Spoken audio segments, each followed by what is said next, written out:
All right, I'm reading on page 871. It's John 11, verse 1. What am I saying? Anyway, I'll start now. Now a man named Lazarus was sick. He was from Bethany, the village of Mary and her sister Martha. This Mary, whose brother Lazarus was now lay sick, was the same one who poured perfume on the Lord and wiped his feet with her hair. So the sisters sent word to Jesus, "Lord, the one you love is sick." When he heard this, Jesus said, "This sickness will not end in death. No, it is for God's glory, so that God's Son may be glorified through it." Now Jesus loved Martha and her sister, and Lazarus. So when he heard that Lazarus was sick, he stayed where he was 2 more days. And then he said to his disciples, "Let's go back to Judea." Now we're moving on to the next page, to verse 33. Verse 33. When Jesus saw her weeping, and the Jews who had come along with her also weeping, he was deeply moved in spirit and troubled. "Where have you laid him?" he asked. "Come and see, Lord," they replied. Jesus wept. Then the Jews said, "See how he loved him." But some of them said, "Could not he who opened the eyes of the blind man have kept this man from dying?" Jesus, once more deeply moved, came to the tomb. It was a cave with a stone laid across the entrance. "Take away the stone," he said. "But Lord," said Martha, the sister of the dead man, "by this time there is a bad odor, for he has been there 4 days." Then Jesus said, "Did I not tell you that if you believe, you will see the glory of God?" So they took away the stone. Then Jesus looked up and said, "Father, I thank you that you have heard me. I knew that you always hear me, but I said this for the benefit of the people standing here, that they may believe that you sent me." When he said this, Jesus called in a loud voice, "Lazarus, come out." The dead man came out, his hands and feet wrapped in strips of linen and a cloth around his face. Jesus said to them, "Take off the grave clothes and let him go." Thanks, Cade. Set you up for a long one this morning. Well, good morning. If we haven't met before, my name is Amy, and I'm one of the pastors here, and we're so glad that you're here on this very special Sunday. You are joining us in the midst of a series called I Am Jesus According to Jesus. And this series is designed so that we can examine what Jesus says about himself, who he is, and we're leaning into these I am statements, there's 7 of them, to better understand, one, what does that even mean, Jesus? Because some of these statements are not super clear. And second of all, okay, I understand what you're saying, but what does that mean for me right now in my current reality? And as we begin, I want to start actually with a story from my own life. On Boxing Day in 2016, to my absolute shock, I discovered that I was pregnant with our second child. And our oldest, Finley, was just over a year. And I was really not ready to start this whole process over again. However, 2 days in, Jordan was already pumped. Jordan was like, "This is amazing, this is so great." And I was less pumped, but within 2 days, I was already looking up double strollers. I had acclimated to the idea that we were gonna have 2 very close in age. But as the next 48 hours went on, I began to experience some abdominal pain that I knew was not normal. And Jordan took me to the hospital, and after a few excruciating hours and ultrasounds and blood tests, we were told I was experiencing an ectopic pregnancy, which is a very dangerous situation. And while my body was beginning to miscarry this pregnancy, I had a high risk of hemorrhaging. They gave me some very strong medication with strict instructions that if I began to feel an increase in pain, I was to either call an ambulance or to come directly back to the hospital. And so that night I went to sleep, and I remember waking up to excruciating pain, and we made the decision to go back to the hospital. And on the drive, I remember hearing fireworks, and it suddenly occurred to me that it was New Year's. The thought had not even crossed my mind at that point. And as we drove and the pain increased, I remember Jordan putting his hand on my body and starting to pray. And to be honest, I wasn't trying to be over dramatic, but I remember thinking, what if I don't make it? What happens to Finley? Does Finley grow up without a mother? And I remember thinking, I am completely helpless in this situation. There is nothing I can do. This is not a broken arm that I can brace. This is not a sore neck that I can stretch out. There is nothing I can do. I have no power in this situation. By the time we reached the hospital, I sat down and Jordan went over to talk to the triage nurse, and it took a minute for him to get their attention. They were chatting, and finally, when he had explained the history of the day and the current circumstances, it was like a scene in the movies. The nurse, the paramedic she'd been chatting with, and what felt like 10 other people descended upon me. They had me in a wheelchair, and I was off to a room that they took my arms, and they were beginning to draw blood and start IVs and brought in a portable ultrasound machine, and everything was moving so fast. And I remember turning my head to the side amidst all the activity, and Jordan was sitting in a chair to my side, and he had a look on his face that I had never seen before, one of complete helplessness. And I feel like in that moment we shared eye contact that echoed the same unspoken prayer across the room as we both prayed, help. It was one of the most helpless feelings, I think, for both of us in our entire lives, and it was a moment where we needed God to show up.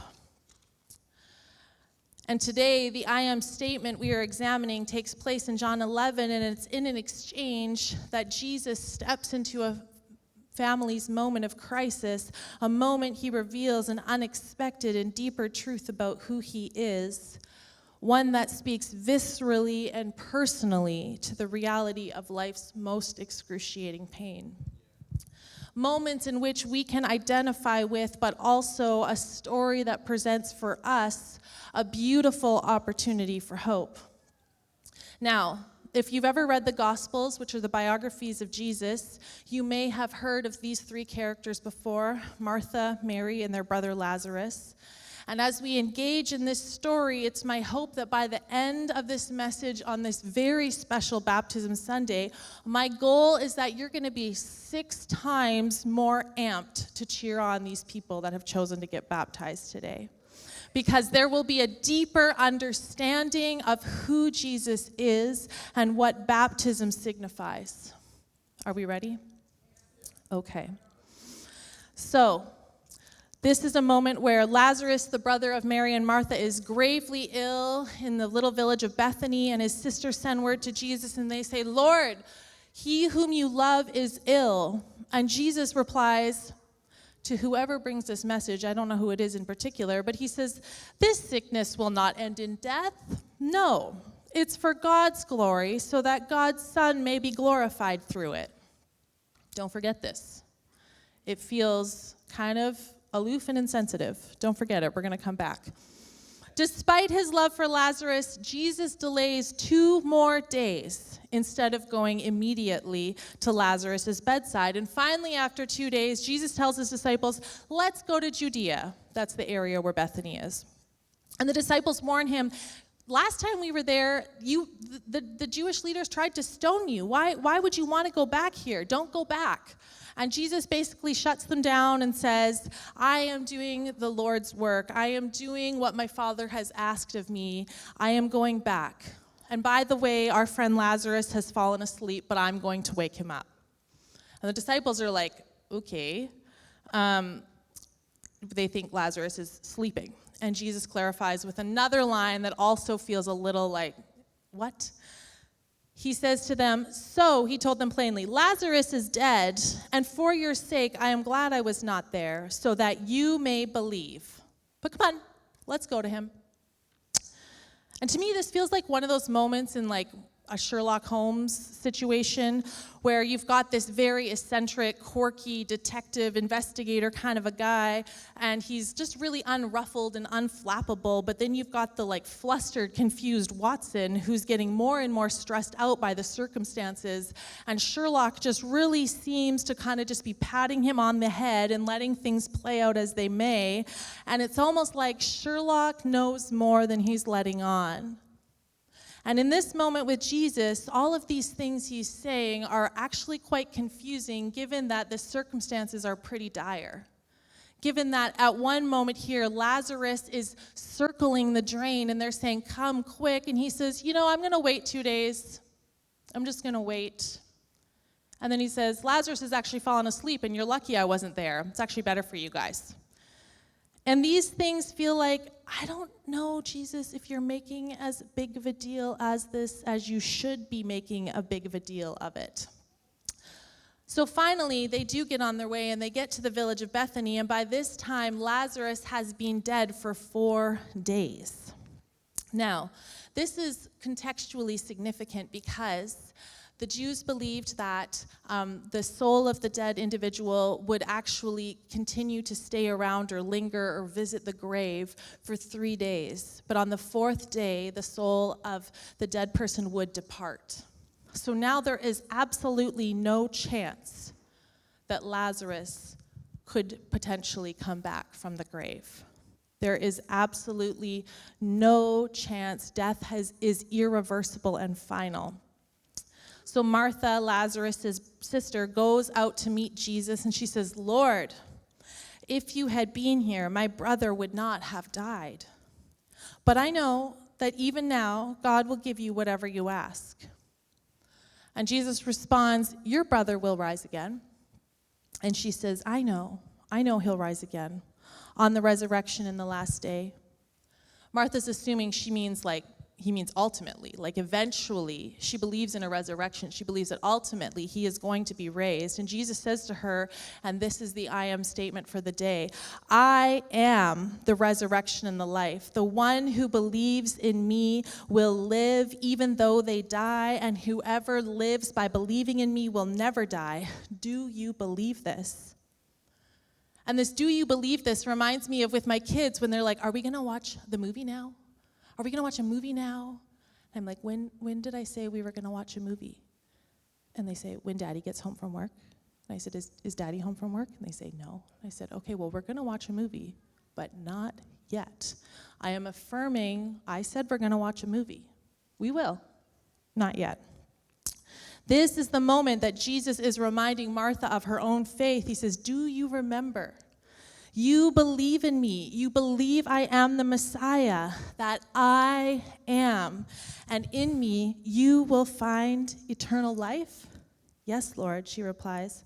I believe you are the Messiah, the Son of God, who has come into the world.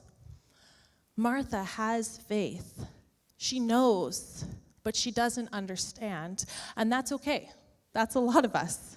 That's the reality of the journey and the discovery of faith. The depths of redemption we can hardly fathom. We can hardly understand the ways of God, especially when we're in the storm, especially when we're in the moment that we're like, what is the plan here, God? I don't see a way out. I don't know what you're doing. I believe, but I don't understand how you can bring anything good from this moment. What am I supposed to do right now? Which I think, and this is the part that I think we collectively scratch our heads about, because I think Martha is feeling the same unsteady way, like, yes, Lord, I believe.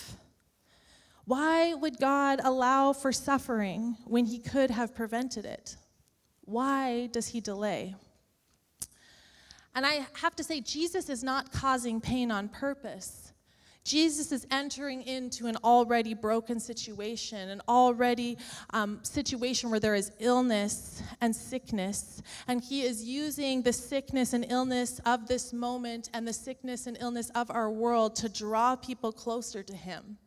When Jesus says the illness does not lead to death, for it is for the glory of God, he wasn't denying suffering, but he is redefining the authority of death itself. He is saying that sickness and disease, these things demand our hurry. They demand we get moving, because if we don't, death is going to have the final answer. But Jesus came to bring life, and life to the full. His timing was not to cause more pain, but to show that he has greater power than this. There is no chance, no earthly chance, that Lazarus is still alive. Death has won. In the minds of all who knew this situation, Lazarus is gone. We may see him when we rise in the resurrection. What happens next is so powerful, because it shows Jesus' delay was intentional to reveal his authority over death. So let's step in to this scene of sorrow. And there's going to be two perspectives we're going to examine, two perspectives on grief specifically, as people are grappling with this moment. The first one is our grief, the grief that we experience as a result of loss. And the second one is the grief of Jesus and the reality of pain and suffering in our world.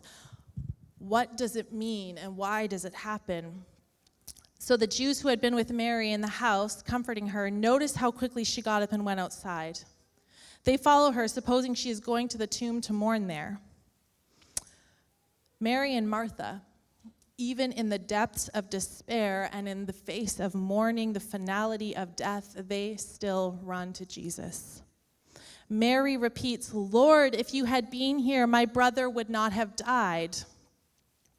And friends, what I want you to understand here is that just because we grieve does not mean we don't have faith. It doesn't mean that you're a bad Christian. It doesn't mean that you don't trust God. This verse is giving us permission that Mary and Martha believe in Jesus, but they still felt very real, immense pain and loss. Why? What is grief? Grief is the natural response to loss. The death of anything causes grief, loss of expected or assumed realities. Those cause pain. The loss of a loved one. My dad was supposed to walk me down the aisle. My son was supposed to grow up. He was supposed to get married. I was supposed to have grandkids. The loss of a career, that door that shuts. I was supposed to be, but I can't. The diagnosis, this is not the way it was supposed to be. There is a grief that is there, and that is okay. Our grief is communicating, this is not supposed to be this way. But it's not just us. Because here we watch, because Jesus is also grieved. Verse 33, when Jesus saw her weeping, the Jews who had come alongside her also weeping, he was deeply moved in spirit and troubled. The expression deeply moved has also been translated as deeply agitated in spirit. Deeply agitated, the original language means to snort with indignation, which I always think of as a little bit lighter, but when I think about when somebody goes, it means they don't agree.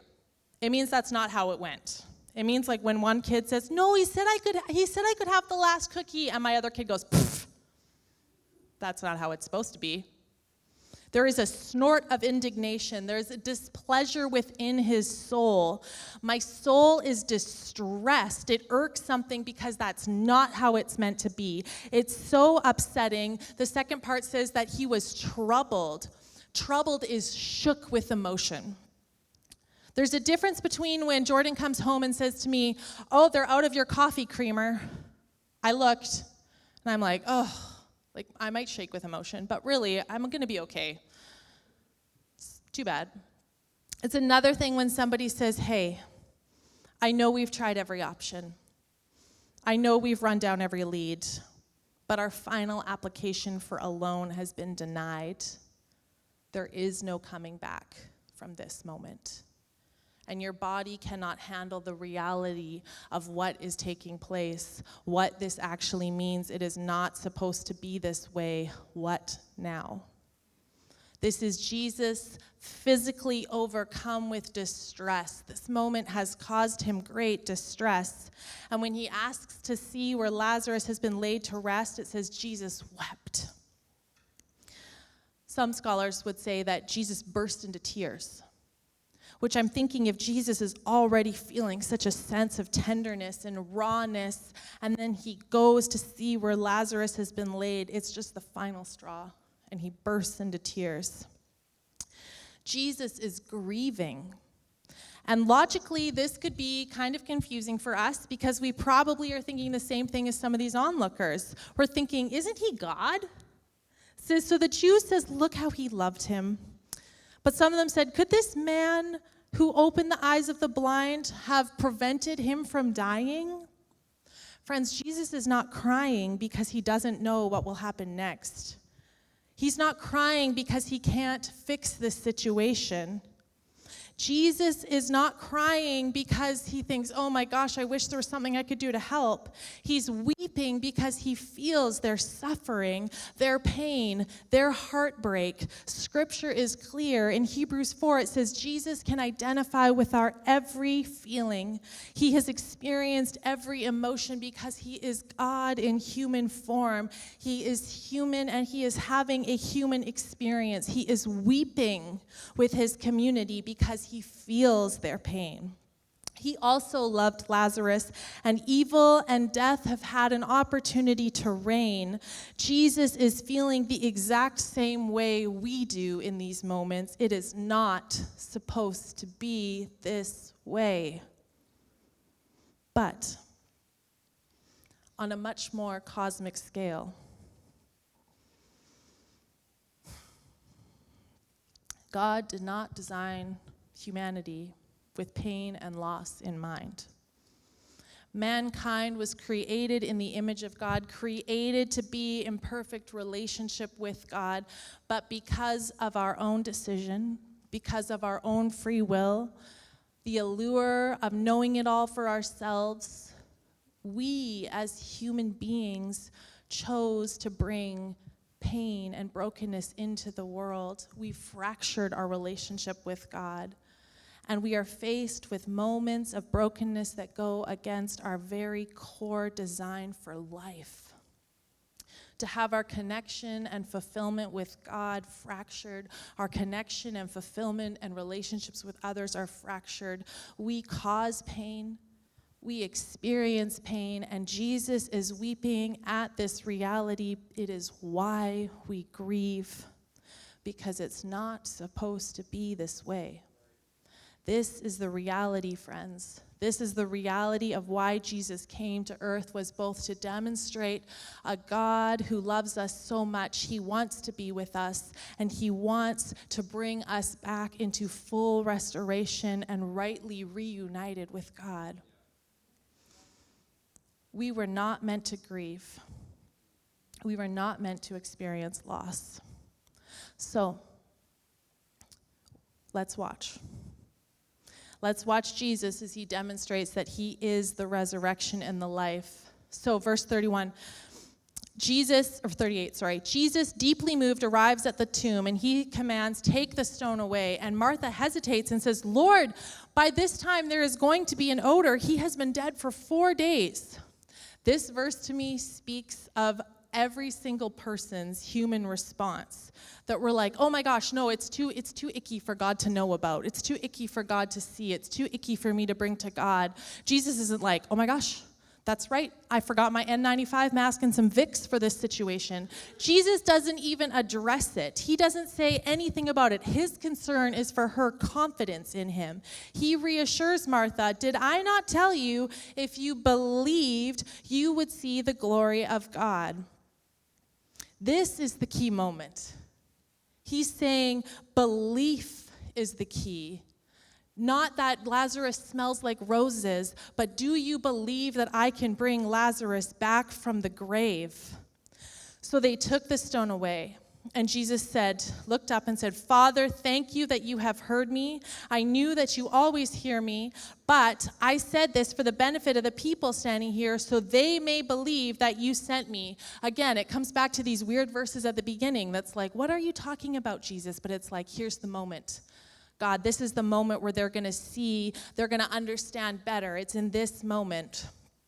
He is demonstrating his relationship, his perfect relationship with the Father, and he says, I am on mission to show who you are and the power of God.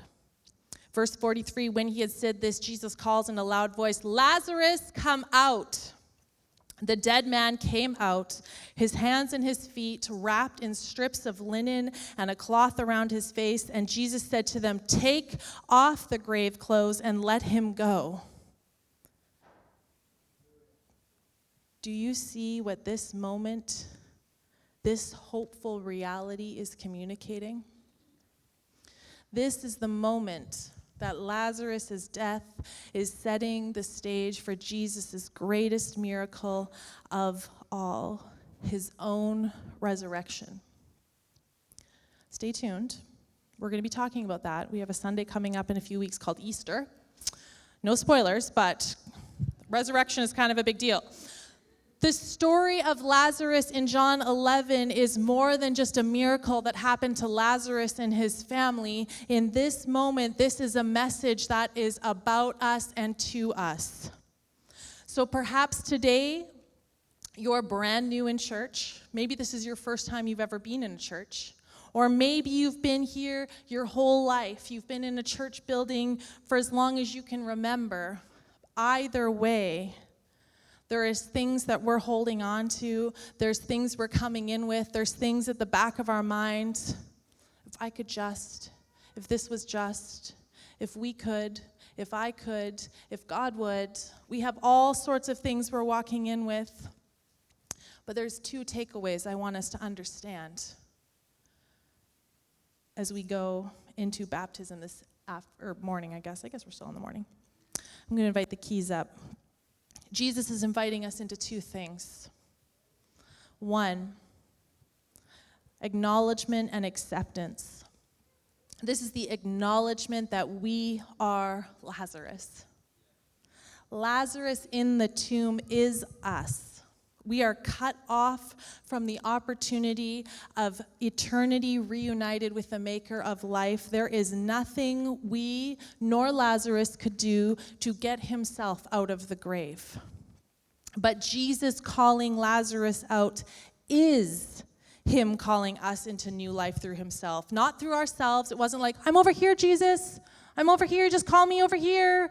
Lazarus was dead in the grave. Lazarus was doing nothing to help himself. Jesus did it all. Jesus sees our current reality and says, I have better in mind for you. There is so much more for you than this.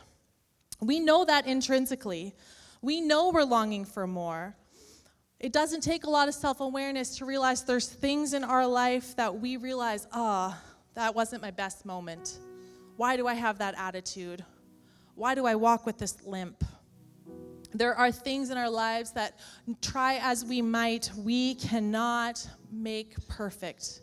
We cannot renew. We cannot change. And we exhaust ourselves trying. And Jesus says, come to me and I will restore you. I will revive you. I am the key to finding life here and now, even in the waiting. That's why it pains me when people say, I'll come to church someday. I just got to get it together first. No. The smell was not too great for Jesus. Or people will say, I don't think I know enough about God yet to get baptized. No. It's not about you. It's about your willingness to accept what God has already done. He gives us new life and wants us to experience it to the full, as Joel said last week. Just as Jesus called Lazarus out of death, he calls us from spiritual death to life. Jesus is inviting us to acknowledge our finiteness and our humanity and accept him. This is the beauty of every single individual in this room today. is that all of us, there is a level of acceptance. Not because there's different pedestals. You sit in the area where you are closer to God because you've done the right things. No. Brennan Manning says the church is not a museum for saints, but a hospital for sinners. That this is all of us saying, Jesus has something we cannot possess on our own. When I first went to summer camp, it was a shock to the system because I, besides my parents, knew nobody who was a Christian under the age of 70. And I remember this story, and I think about it fairly often, of a little girl who has a pearl necklace. And she's just loves this necklace, and she wears it and wears it and wears it. And of course, it's just plastic pearls, and the iridescence starts to rub off, and the string is starting to fray. And her father knows. He sees her delight in her pearl necklace, and he says, "Honey, do you love me?" And she says, "Yes, Daddy, I love you." He says, "Do you trust me?" She says, "Yes, Daddy, I trust you." He says, "Can I have your pearl necklace?" And she says, "No, Daddy. It's my favorite and I love it so much." He says, "Okay, honey, that's fine." And he comes to her again and he asks her again, "Honey, do you love me?" And she says, "Yes." He says, "Do you trust me?" She says, "Yes, Daddy." He says, "Can I have your pearl necklace?" She says, "Daddy, you know that I love you, but I can't give you my pearl necklace." And Jesus, spoiler, Daddy,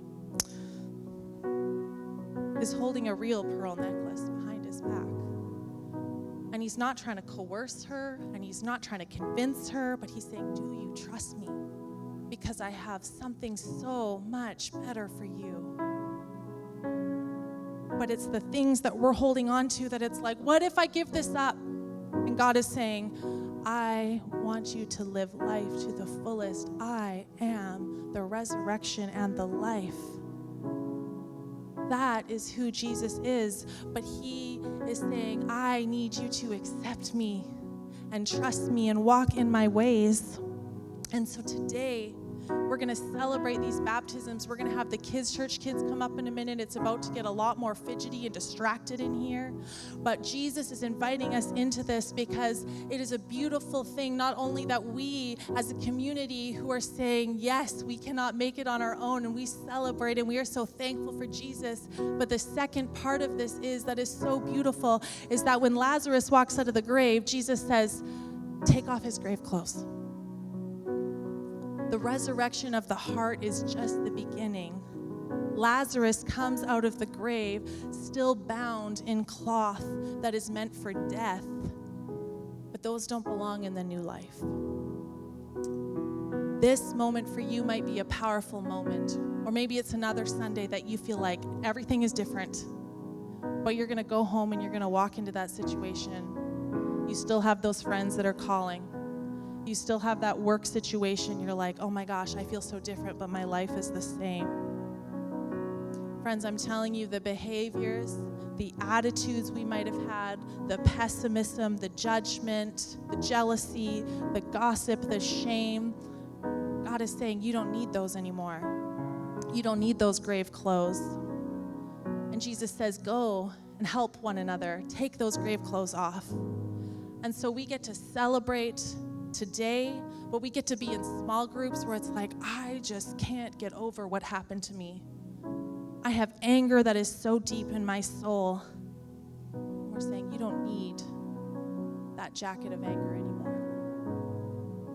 God wants to continue to meet us and transform us and take the things that we're saying, I got to hold on to this real tight. He's saying you don't need that anymore. And the good news is, Scripture promises us in Philippians 1:6, being confident of this, he who began a good work in you will carry it on until the day of completion in Christ Jesus. That is the wholeness and the ultimate hope we are talking about for today. So friends, the kids are going to come in right now. We've armed them with party blowers. We have given them instructions, but that does not necessarily mean that they are going to blow them at the appropriate time. So be warned. But for now, we are going to celebrate this moment because what these individuals are doing today is a symbol. It is a moment where they are saying, I've had this inward transformation and I want to proclaim it on the outside. Baptism mirrors this reality of death to life. When people have come out of this water and they have come out of the grave, they are saying, I have surrendered to the call of Christ on my life. That is what we're doing. Lazarus stepped out of this tomb and into the light, and that is the celebration that we are going to have today. So, are you ready? So, I'm going to give you a couple of instructions. The kids are going to come. First and foremost, after the service, we need to keep all these kiddos safe. They're going to go back downstairs. So even though you might see them in here, parents, please pick them up downstairs after the service. Now we are going to invite the baptismal candidates to the front. They're going to come up here. You can start making your way. And we're going to extend a hand and we're going to pray over them. And we're praying because we're a community that is committed to the journey and the transformation that each one of these individuals is committed to.